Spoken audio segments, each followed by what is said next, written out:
سيف الدولة فقال أيضا استزاد يستزاد مزید فرمائش کرنا، مزید طلب کا اظہار کرنا۔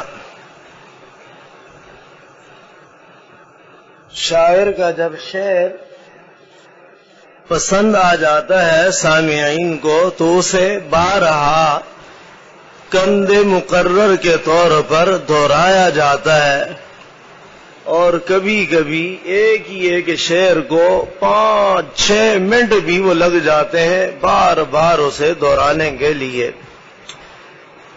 تو متنبی کے یہ اشعار سیف الدولہ بادشاہ کو جو اس کے شہزادے کے لیے اس نے کہے بہت عمدہ لگے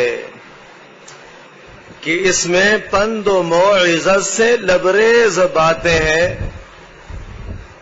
جدید انداز کے اندر جو جلد ہی دل تک اتر جائے۔ جس طرح شیخ سعدی رحمہ اللہ کے احوال قصص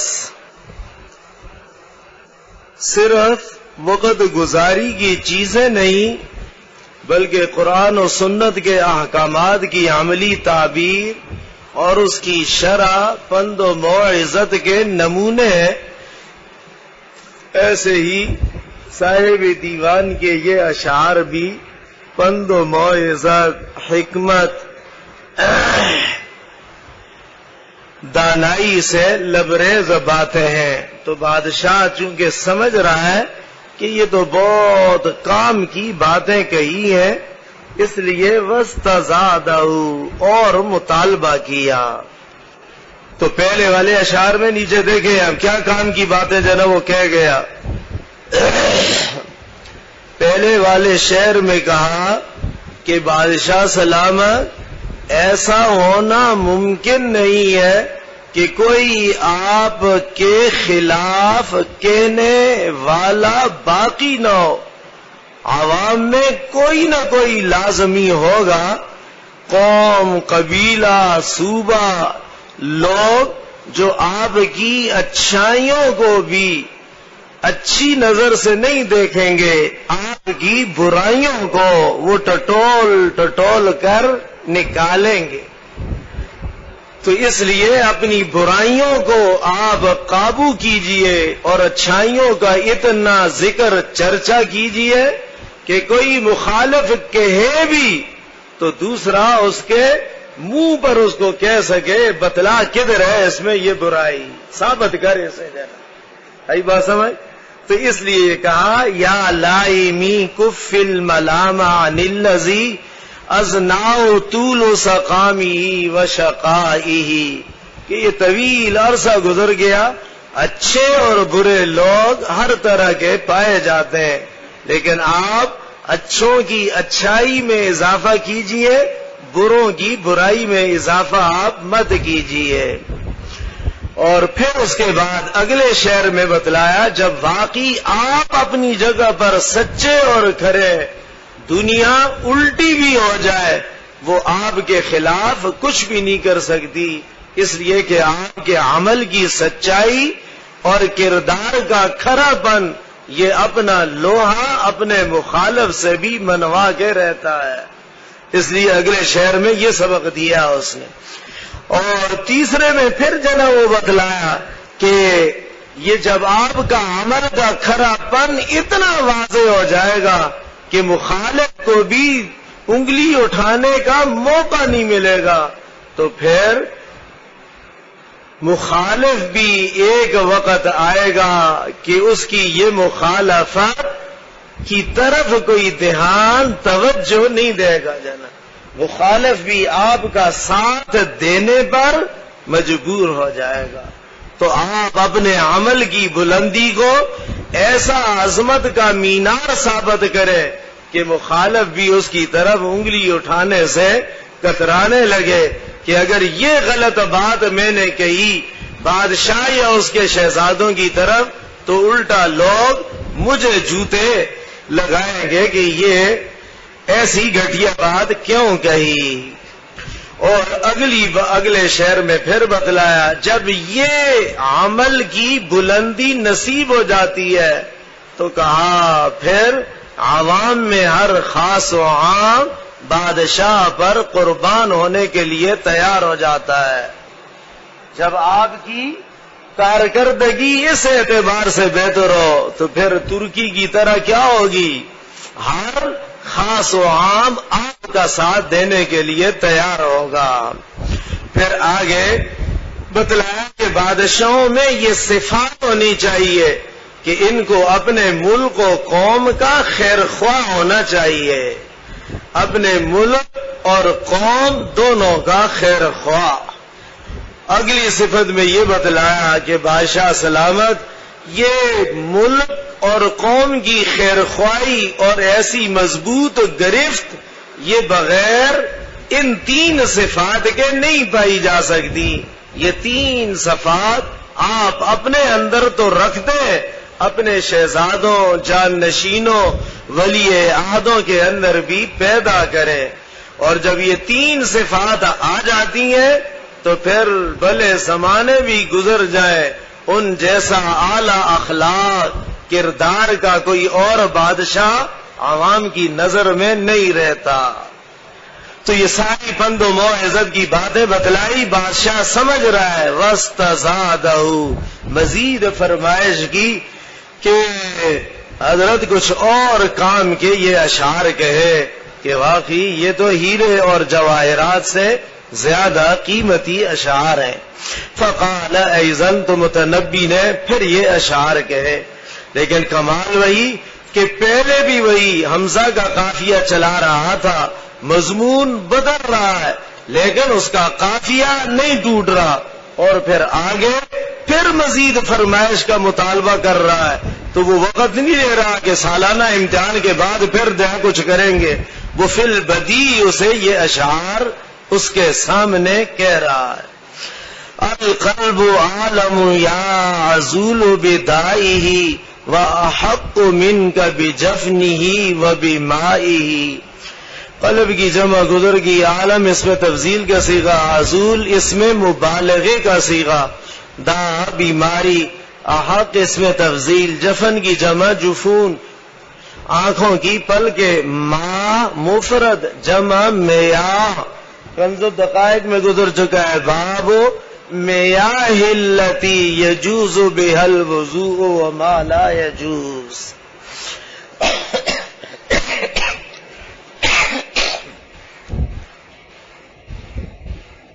اور بتلا یہ رہا ہے کہ بادشاہ سلامت اپنی کمزوریوں کے بارے میں ہر ایک آدمی خود جانتا ہے. بہتر یہی ہے کہ وہ اپنے رب کے سامنے سچے دل سے سچی معافی مانگ کر اپنی غلطیوں کا ازالہ کرتا رہے. یہ القلب عالم یا عزول بدائی، دل بہتر جانتا ہے اے ملامت کرنے والے اپنی بیماری کو.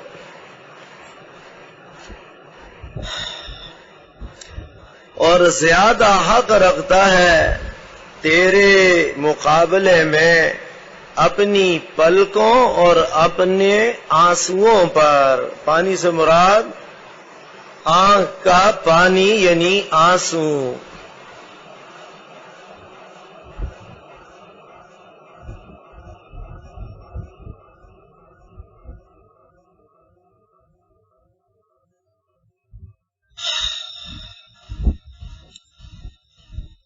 مانا یہ کہ وہ اپنے رب سے معافی مانگ کر اپنی کمزوریوں اور کوتاہیوں کا ازالہ کرے. فَوَمَنْ أُحِبُّ لَأَعْصِيَنَّكَ فِي الْهَوَىٰ قَسَمًا بِهِ وَبِحُسْنِهِ وَبَهَائِهِ. واو قسمیہ أَحَبَّ يُحِبُّ،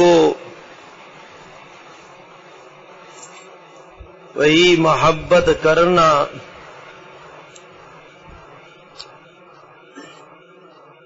لام تاکید آسینا، یہ 2 باب سے آتا ہے اور دونوں سے معنی بدل جاتا ہے. اس کے ابواب کا علم نہ ہونے کی وجہ سے بھی بہت سے لوگوں نے ٹھوکریں کھائی. عصا یا سی باب ضرب سے اس کے معنی آتے ہیں غیر اختیاری طور پر خلاف حکم ہو جانا.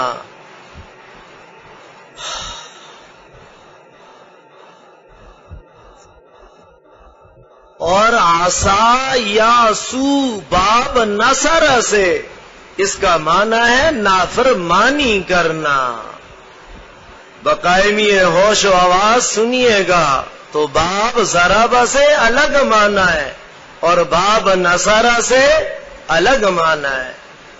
تو قرآن کریم میں دونوں ابواب استعمال ہوئے، لیکن یہ لغات، یہ ابواب، یہ متنبی نہ پڑھنے کی نحوست پھر وہاں پر بھی ان کے آڑے آئی اور قیامت تک بے ادبی اور گستاخی والے ترجمے اور تفسیریں کر بیٹھے.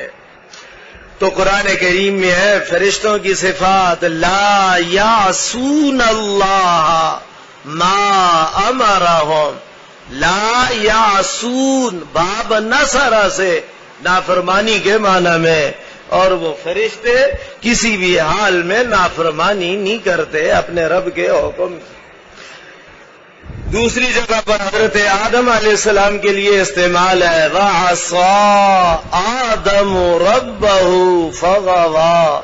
یہاں باب ضرب سے ہے تو یہاں نافرمانی سے اب نہیں کریں گے ترجمہ، یہاں اب ہوگا اور خلاف حکم کر بیٹھے حضرت آدم اپنے رب کے. دونوں کے اندر زمین و آسمان کا فرق ہے. تو یہ پڑھے قدردانی کے ساتھ تاکہ بعد میں پھر ٹھوکریں نہ کھاتے پھرے، نہ دنیا میں اور نہ آخرت میں، علم و عمل کی دنیا میں. تو لہذا ایک ہے غیر اختیاری اور دوسرا ہے اختیاری. تو اب مڑنا ہے گلشن چرنگی سے، نہیں موڑ نظر آیا، یو ٹرن نظر نہیں آیا، آگے نکل گیا، نیپا سے واپس ہو کر آ رہا ہے تو اسے کہیں گے عصا. وہ یار غلطی ہو گئی جنا، بھول گیا جنا، نظر نہیں آیا، یو ٹرن آگے نکل گیا. آئی بات سمجھ؟ تو یہ نافرمانی نہیں ہے بلکہ کیا ہے، یہ صرف خلاف حکم ہو گیا کہ ناظم صاحب نے کہا تھا بھائی ادھر گلشن چرنگی سے مڑ کے آنا ہے، لیکن نہیں جنا وہ مڑ سکا، ذہن اس طرف دھیان توجہ نہیں گئی. عصا خلاف حکم ہوا ہے، یہ نافرمانی نہیں ہوئی. آئی بات سمجھ؟ اور جان بوجھ کر ادھر سے نظر آ رہا ہے، نہیں مڑ رہا کہ یار فری فنڈ کی گاڑی اور پیٹرول ملا ہوا ہے، چلو آگے تک گھوم کے آتے ہیں، اب کیا ہوگا؟ یاسون، اب یہ نافرمانی ہے. دونوں میں زمین و آسمان کا فرق ہے. حضرت آدم علیہ السلام نے نافرمانی نہیں کی جان بوجھ کر کہ یہ خلاف حکم کرتا ہوں یار، بلکہ یہ خلاف حکم ہو گیا. اسی لیے آگے قرآن کریم نے کیا کیا، وَنَسِيَ آدم، کیا ہے؟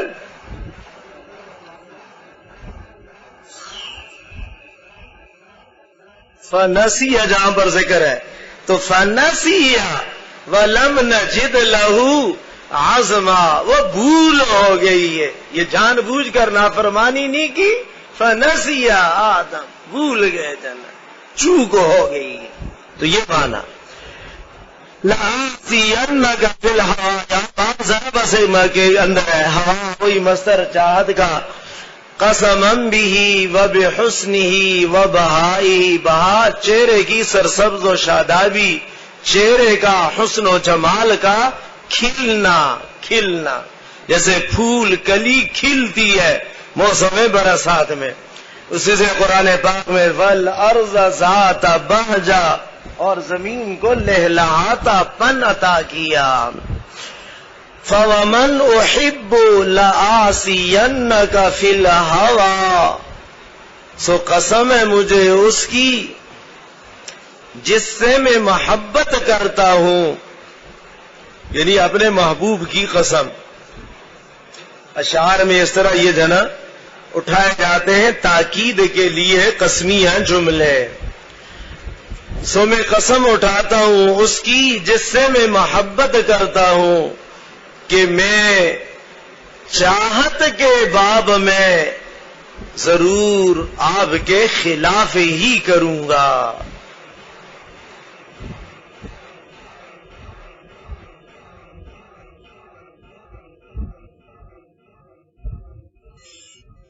واؤ بمانا مہا کے و بہائی واؤ بمانا مہا. قسم میں مجھے اس کی اور اس کے کھلتے ہوئے حسن و جمال کی.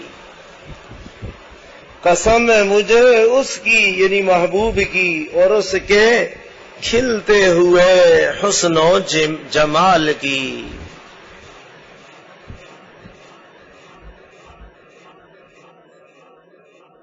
احبه واحب فيه ملاما ان الملامة فيه من اعدائه. حمزہ استفہام کا احب گزر گیا. ان الملام فیہ من اعدائی. اعداء جمع مفرد عدو.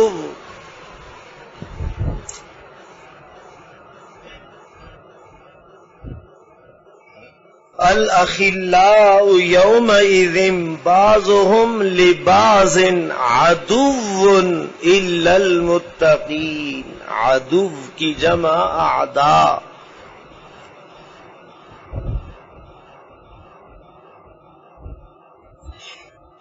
کیا میں اس سے محبت کا دعویٰ بھی کروں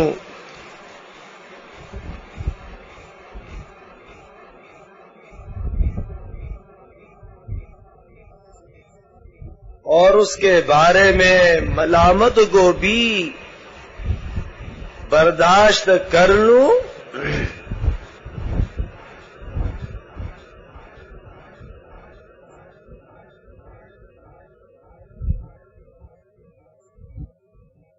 یقیناً ملامت تو محبوب کے بارے میں صرف اس کے دشمن ہی کر سکتے ہیں.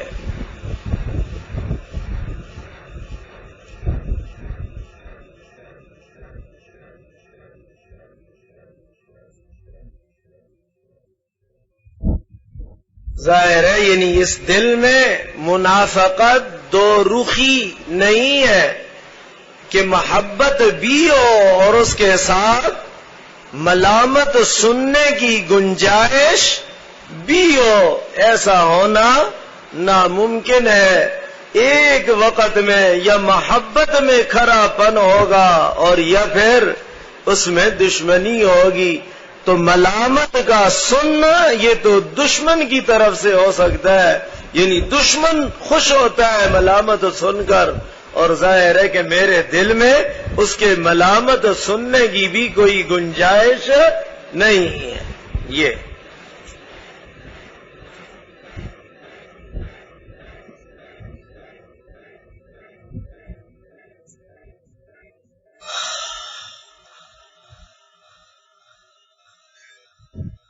ایک شخص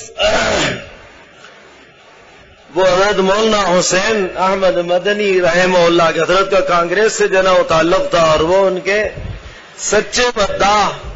تو پہلے تو اس کی تعریفیں ہوتی رہی. جب وہ اس موضوع پر آیا کہ بس یہ حضرت سے بڑی غلطی ہوگی جو کانگریس کو حضرت نے نہیں چھوڑا، یہ کیا اور وہ کیا، جب اس پر وہ آیا اس نے اپنے کانوں میں انگلیاں ٹھونس لی. کہا خیریت کیا ہوا؟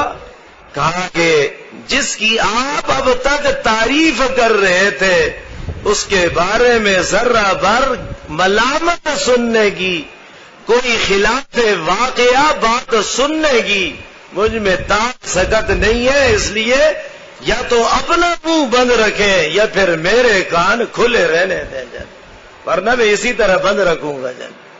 آئی بات سمجھ؟ تو یہ اپنے شیخ مرشد اور استاد سے سچی محبت. یہ تو ان کا اپنا کام ہے، کانگریس میں رہیں یا مسلم لیگ میں رہیں، آپ کا اور میرا اس سے کیا واسطہ ہے؟ مجھے حضرت سے محبت ہے، جو بھی ہے صحیح ہے حضرت کا کام بس. تو اپنے کان کیا کر دیے؟ بس یا اپنا منہ بند رکھو یا پھر میرے کان کھلے رہنے دو. یہ دونوں نہیں ہو سکتا کہ آپ کا منہ چلتا رہے ملامت کے ساتھ اور میں اپنے کان کھلے رکھوں سننے کے لیے. کیا نہیں، ایسا نہیں ہو سکتا ہے. یہ احبہ واحب فیہ ملامہ ان الملامت فیہ من اعدائہ. تو ظاہر ہے کہ یہ ملامت سننا بھی پھر گوارا نہیں ہوتا سچی محبت کے آ جانے کے بعد. اور جب وہ ہے ہی نہیں تو ظاہر ہے کہ ملامت تو اس کے لیے پھر بہترین مشغولہ بن جاتا ہے. عجب الوشاة من اللحات وقولهم دا ما نراك ضعفت عن اخفائه. وشاة واشی کی جمع مذکر اسم فاعل، لحات یہ بھی جمع مذکر اسم فاعل لاحن کا. وشاة چغل خور لوگ اور لحات ملامت گر لوگ. واو بمانا یہاں بھی واو بمانا معا کے ہے، قول بمانا مقول کے ہے، مصدر مبنی للمفعول کا معنی دے رہا ہے. ودعا یدعو، غور کے ساتھ کبھی اکثر اس میں جنا پھر گڑبڑ کر دیتے. دعا یہ دعا یدعو سے نہیں ہے بلکہ کس سے ہے؟ ودعا یدعو، باب فتح سے ہے. دعا امر کا صیغہ، دعا یدعو سے ادعو آتا ہے، دعا نہیں آتا، وہ اور معنی ہے، یہ اور معنی ہے. ودعا یدعو سے دعا امر کا صیغہ ہے بمعنی چھوڑنے کے. رعا یرا ضعفتا بے بس ہو جانا.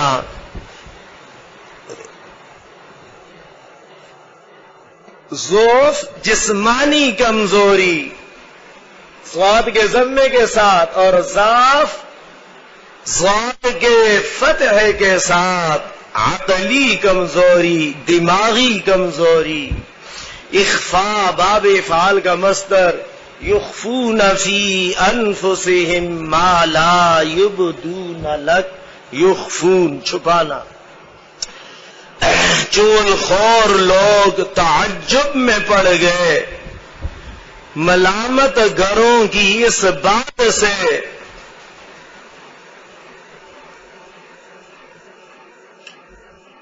کہ آپ رہنے دو. دا یہ قول کا مقولہ کہ آپ رہنے دو، ہم دیکھ رہے ہیں کہ آپ بے بس ہو چکے ہیں اس محبت کے چھپانے سے.